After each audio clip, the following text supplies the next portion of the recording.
Hello बेटा। हाँ जी। बेटा नया चैप्टर स्टार्ट करने लगे हम। चैप्टर का नाम है फॉरेन एक्सचेंज रेट। समझने की कोशिश करना। चैप्टर का नाम क्या है? Foreign exchange rate. बड़े प्यार से समझना। ये देखो बेटा, चैप्टर का नाम है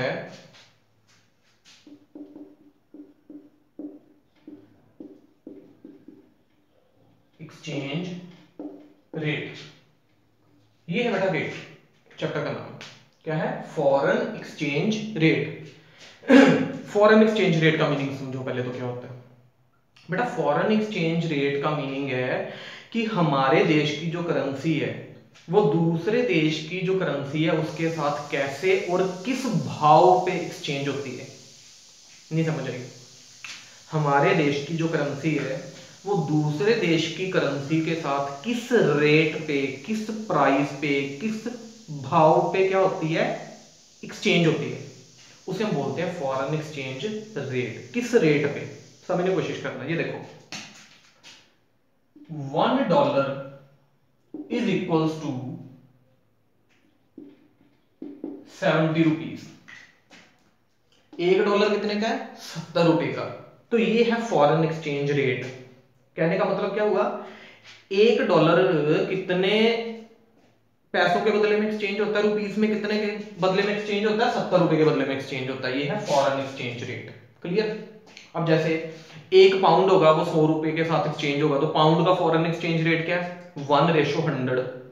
डॉलर का एक्सचेंज रेट क्या है? 1:70। 1 ग्राम है ना, करेंसी का नाम है वो, सपोज करिए 25 रुपए के साथ एक्सचेंज होता है, तो उसका रेट क्या हुआ? 1:25, है ना। एक यूरो है वो 79 या 80 रुपीज के बराबर है, तो यूरो का फॉरेन एक्सचेंज रेट क्या हुआ? 1:80। कहने का मतलब क्या हुआ कि हमारे देश की जो करेंसी है वो दूसरे देश की करेंसी के साथ कैसे एक्सचेंज होती है, उसको बोलते हैं फॉरेन एक्सचेंज रेट। फॉरेन का मतलब विदेश, एक्सचेंज का मतलब पैसे। एक्सचेंज यहां पैसे के लिए यूज होता है। रेट का मतलब रेशो। रेट का मतलब क्या? परसेंटेज या रेशो, कुछ भी बोल सकते हो आप। ये है आपका फॉरेन एक्सचेंज रेट। क्लियर बेटा? बात नहीं clear? Foreign exchange rate. Okay, ये चैप्टर का नाम है जो हम पढ़ रहे हैं। अब बेटा फॉरेन एक्सचेंज रेट का मीनिंग तो मैंने आपको बता दिया कि 1 रुपीज कितने डॉलर के बदले में, या $1 कितने रुपये के बदले में एक्सचेंज होता है, 1 पाउंड कितने रुपीज के बदले में एक्सचेंज होता है। ये फॉरेन एक्सचेंज रेट है। हमने बेटा इस चैप्टर में जो पढ़ना है आगे कि ये हम कैलकुलेट कैसे करते हैं, तो याद रखो methods to calculate foreign exchange rate. Methods to calculate foreign exchange rate. बेटा कौन कौन से मेथड है फॉरेन एक्सचेंज रेट को कैलकुलेट करने के? मेजर 2 मेथड है हमारे पास। एक होता है आपका फिक्स्ड एक्सचेंज रेट, और नंबर 2 है फ्लेक्सिबल एक्सचेंज रेट। बेटा एक है हमारे पास फिक्स्ड एक्सचेंज रेट और दूसरा है हमारे पास फ्लेक्सिबल एक्सचेंज रेट। अब दोनों में फर्क समझो। फिक्स्ड एक्सचेंज रेट और फ्लेक्सिबल एक्सचेंज रेट एक्चुअली में है क्या? देखो, फिक्स्ड से नाम पता चल रहा है बेटा, फिक्स्ड। याद रखना ये जो फिक्स्ड एक्सचेंज रेट होता है इसमें जो रोल प्ले करता है वो गवर्नमेंट रोल प्ले करती है, और जो फ्लेक्सिबल एक्सचेंज रेट सिस्टम है इसमें जो रोल प्ले करता है वो मार्केट रोल प्ले करती है, मतलब बाजार। फिक्स्ड एक्सचेंज रेट सिस्टम में जो रोल प्ले करता है वो कौन करता है? गवर्नमेंट रोल प्ले करती है। और फ्लेक्सिबल एक्सचेंज रेट सिस्टम में रोल प्ले कौन करता है? मार्केट रोल प्ले करती है। आज जो सिस्टम चलता है बेटा उसको बोलते हैं हम फ्लेक्सिबल एक्सचेंज रेट सिस्टम, जो आज चल रहा है प्रेजेंटली। लेकिन आज से पहले पुराने टाइम पे कौन सा सिस्टम चलता होता था? Fixed exchange rate system. तो हम पहले फिक्स्ड एक्सचेंज रेट सिस्टम को देखें। फिक्स्ड एक्सचेंज रेट सिस्टम को, इसके अंदर 2 सिस्टम होते हैं, 2 मेथड होते हैं। एक होता है गोल्ड स्टैंडर्ड, और दूसरा होता है ब्रेटन वुड या एडजस्टेबल पेग। ब्रेटन वुड या एडजस्टेबल पेग रेट सिस्टम, ठीक है। ये होता है बेटा हमारा मेथड किसको पढ़ने का, फॉरेन एक्सचेंज रेट को पढ़ने का। एक होता है हमारा गोल्ड स्टैंडर्ड सिस्टम और दूसरा होता है ब्रेटन वुड सिस्टम, ठीक है, या एडजस्टेबल पेग भी बोलते हैं, adjustable peg system, gold standard system and Bretton Woods system.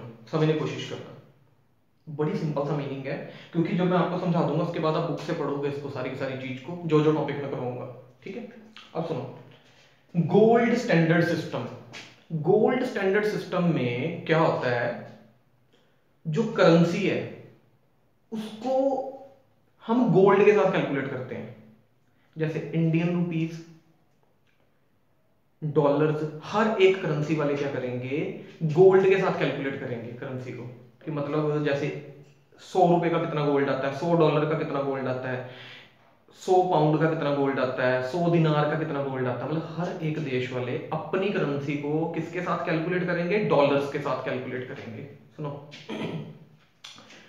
हर एक देश अपनी करेंसी को किसके साथ कैलकुलेट करेंगे, डॉलर्स के साथ कैलकुलेट करेंगे। बेटा समझ लेना ध्यान से, ठीक है। एक सेकंड यार, वीडियो चल रही है कि नहीं चल रही वो देख लो। हाँ चल रही, क्योंकि आज थोड़ी सी प्रॉब्लम आ रही थी रिकॉर्डिंग में।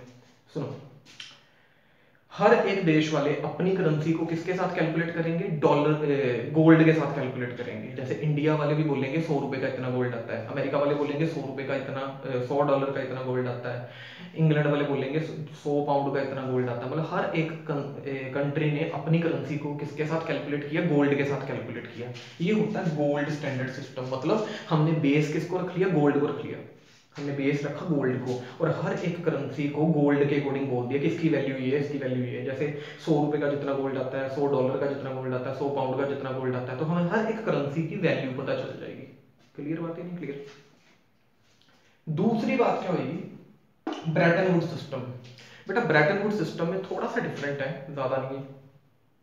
हमने क्या किया, किसी एक करेंसी को गोल्ड के साथ कैलकुलेट कर लिया और बाकी सारी करेंसियों को उस करेंसी के साथ कैलकुलेट कर लिया। जैसे आज के टाइम पे है, हमेशा शुरू से ही हमने तो यही देखा है, डॉलर को हमने कैलकुलेट कर लिया है गोल्ड के साथ, यूएस डॉलर को, और बाकी सारी करेंसियां जो दुनिया की हैं उसको किसके साथ कैलकुलेट किया, डॉलर के साथ कैलकुलेट किया। गोल्ड स्टैंडर्ड सिस्टम में हर एक करेंसी को किसके साथ कैलकुलेट किया, गोल्ड के साथ कैलकुलेट किया। समझो, गोल्ड स्टैंडर्ड सिस्टम में हर एक करेंसी को किसके साथ कैलकुलेट किया, गोल्ड के साथ। लेकिन जो आपका ब्रेटन वुड सिस्टम है, फिक्स्ड का ही है, फिक्स्ड का ही पार्ट है, ये फिक्स्ड एक्सचेंज रेट सिस्टम का ही पार्ट है।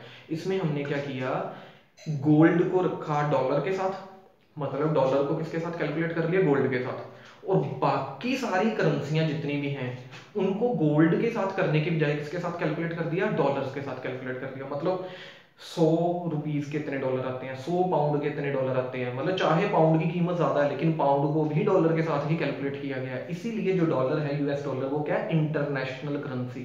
याद रखना ये चीज, ये आपका गोल्ड स्टैंडर्ड सिस्टम। समझ आई बेटा बात, की नहीं आई?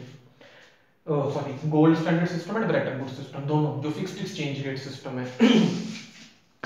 बेटा फिक्स्ड एक्सचेंज रेट सिस्टम जो है वो वही चीज है जो मैंने आपको भी बताया कि इसमें कौन मेजर रोल प्ले करता है, गवर्नमेंट रोल प्ले करती है।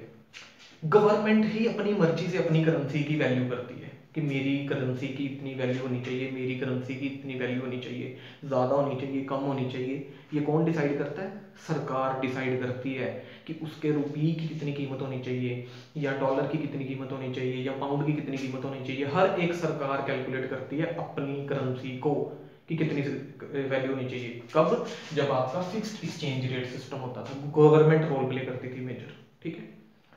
अब आता है हमारे पास flexible exchange rate system. Flexible exchange rate system में जो करेंसी की वैल्यू है उसको कौन कैलकुलेट करता है, याद रखना, बाजार कैलकुलेट करता है। बाजार मतलब डिमांड एंड सप्लाई, बाजार मतलब डिमांड एंड सप्लाई। जो करेंसी की वैल्यू है, जो करेंसी की कीमत है, उसको कौन डिसाइड करेगा, बाजार डिसाइड करेगा, ठीक है, मार्केट डिसाइड करेगी। जो आज के टाइम पे फ्लेक्सिबल एक्सचेंज रेट सिस्टम चलता है, मतलब हमने करेंसी को किसके हवाले कर दिया, बाजार के हवाले कर दिया, मार्केट के हवाले कर दिया, डिमांड एंड सप्लाई के हवाले कर दिया। ये वही बेसिक रूल है जो हमने +1 में पढ़ा हुआ है कि किसी की डिमांड बढ़ जाएगी तो उसके प्राइसेस बढ़ जाएंगे, किसी की सप्लाई बढ़ जाएगी तो उसके प्राइसेस कम हो जाएंगे, किसी की डिमांड कम हो जाएगी तो उसके प्राइसेस कम हो जाएंगे, किसी की सप्लाई कम हो जाएगी तो उसके प्राइसेस बढ़ जाएंगे। वो सारे का सारा बेसिक कंसेप्ट वही है। और इस सिस्टम में हमारी जो करेंसी की वैल्यू है वो उसी तरह से कैलकुलेट होती है जो हमने पढ़ा हुआ है। ये आपकी डिमांड कब होती है, ये आपकी सप्लाई कब होती है, बताइए ना, सॉरी, ये आपकी सप्लाई कब होती है और ये आपकी डिमांड कब होती है, ठीक है कि नहीं। ये हमारी डिमांड कब होती है और ये हमारी सप्लाई कब होती है। जहां ये घट कर जाती है वहां पे प्राइस डिसाइड हो जाता है। इस सिस्टम के अंदर जो प्राइस डिसाइड किया जाता है किसी भी करेंसी का, इस सिस्टम के अंदर जो किसी भी करेंसी का प्राइस डिसाइड किया जाता है बेटा, वो डिमांड एंड सप्लाई के अकॉर्डिंग कैलकुलेट किया जाता है कि किसी करेंसी की डिमांड कितनी है और किसी करेंसी की सप्लाई कितनी है। अगर डिमांड ज्यादा होगी किसी चीज की तो उसके प्राइसेस अप चले जाएंगे। जैसे आज के टाइम पे है, आप देख रहे हो डॉलर्स की डिमांड बहुत ज्यादा है, क्योंकि कच्चा तेल खरीदना या इंपोर्ट सारे का सारा करना वो डॉलर्स में होता है, तो डॉलर की डिमांड बहुत ज्यादा है। इसी वजह से डॉलर की कीमतें बहुत ऊपर चली गई हैं। क्यों? क्योंकि मार्केट के हवाले कर दिया हमने सारी की सारी सिचुएशन को। इसी यही कारण है, बेसिक कारण यही है कि डॉलर की कीमतें बहुत ज्यादा हो चुकी हैं। समझ आ गई बेटा दोनों चीजों को। अब आप बुक से पढ़ोगे तो आपको समझ आ जाएगा ये टॉपिक। दो method, fixed exchange rate system, flexible exchange rate system, ठीक है कि नहीं। फिक्स्ड एक्सचेंज रेट सिस्टम में दो और फ्लेक्सिबल एक्सचेंज रेट सिस्टम मैंने आपको बता दिया कि जिसके अंदर जो करेंसी की वैल्यू है वो कौन डिसाइड करता है, बाजार डिसाइड करता है, ठीक है। किसके अकॉर्डिंग डिसाइड करता है, डिमांड एंड सप्लाई के अकॉर्डिंग डिसाइड करता है, ठीक है बेटा। अब एक चीज डिस्कस कर लें यार, अगर हम बात करें, एक सेकंड देख लो वीडियो को, हो रही रिकॉर्डिंग, हाँ जी। अगर हम बेटा बात करें कि किसी भी फॉरेन करेंसी की, जैसे मैंने आपको बताया कि डिमांड एंड सप्लाई है, किसी भी फॉरेन करेंसी की डिमांड क्यों की जाती है, मतलब हम डॉलर्स हमें क्यों चाहिए। अगर वैसे बात की जाए, हमें बेटा डॉलर्स चाहिए किसके लिए, सुनो, तेल इंपोर्ट करने के लिए, मतलब डॉलर लगा लो या कोई भी और फॉरेन करेंसी लगा लो, हमें फॉरेन करेंसी क्यों चाहिए, फॉरेन एक्सचेंज, फॉरेन एक्सचेंज मतलब विदेशी पैसा, विदेशी मुद्रा, मुद्रा मतलब पैसा, क्यों चाहिए, क्योंकि हमें क्या करना है, कच्चा तेल, क्रूड ऑयल क्या करना है, इंपोर्ट करना है, पेट्रोल डीजल वगैरह जिससे बनता है सारे का सारा, वो हमें इंपोर्ट करना है, क्योंकि इंडिया में तो होता नहीं, वो मिडिल ईस्ट से आना सारे का सारा, तो हमें फॉरेन करेंसी चाहिए वो खरीदने के लिए, क्योंकि रुपीज में तो मिलेगा नहीं, नंबर एक।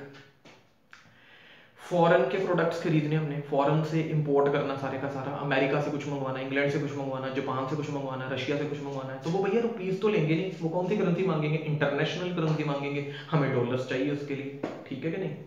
तो ये डिमांड हो रही है फॉरेन करेंसी की, डिमांड करनी पड़ेगी ना फॉरेन करेंसी की, ये सारा सामान खरीदने के लिए फॉरेन करेंसी की डिमांड, डॉलर्स की डिमांड करनी पड़ेगी, डॉलर खरीदने पड़ेंगे हमें, डॉलर चाहिए होंगे उस समय ये सारी चीजें खरीदने के लिए।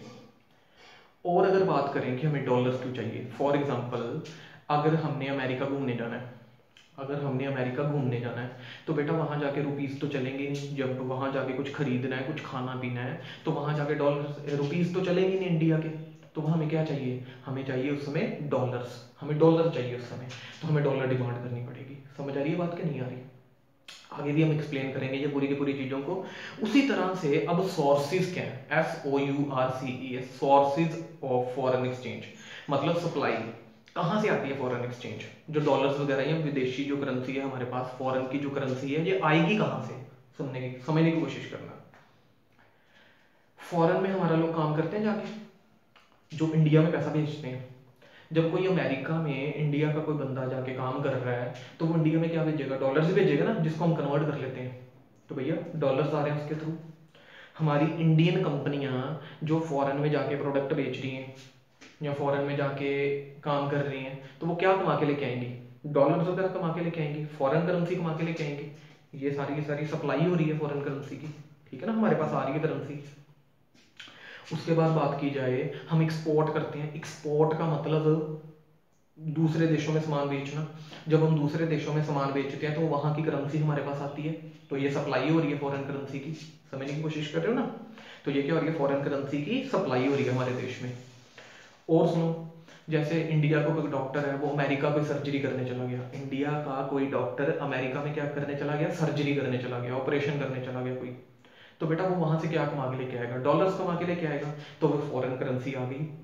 इसी तरह से जब आपकी सप्लाई कितनी है फॉरेन करेंसी की और फॉरेन करेंसी की डिमांड कितनी है, डॉलर्स चाहिए कितने, मतलब कितने डॉलर्स चाहिए सामान खरीदने के लिए या पेमेंटें करने के लिए, और कितने डॉलर्स आ रहे हैं हमारे पास सामान बेच के या जो लोग कमा के लेके आ रहे हैं।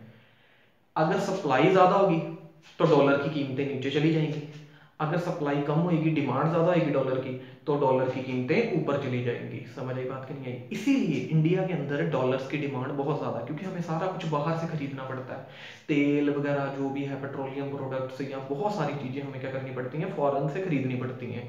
तो बेटा ये सारे के सारे हैं आपके डिमांड के कारण डॉलर्स की, और सप्लाई बहुत कम है इंडिया में डॉलर्स की। इसी वजह से डॉलर जो है वो रुपीज से बहुत महंगा है। जिस दिन डॉलर्स की डिमांड होना बंद हो जाएगी, हमें डॉलर्स नहीं चाहिए होंगे फॉरेन से सामान खरीदने के लिए, तो बेटा उसी दिन ही, उसी टाइम ही या थोड़ा टाइम डाल के मार्केट इस तरह से एडजस्ट करेगी कि डॉलर की कीमतें और रुपीस की कीमतें क्या हो जाएंगी, बराबर हो जाएंगी। जिस तरह से किसी टाइम पे होती थी, किसी टाइम पे ये बराबर ही होती थी।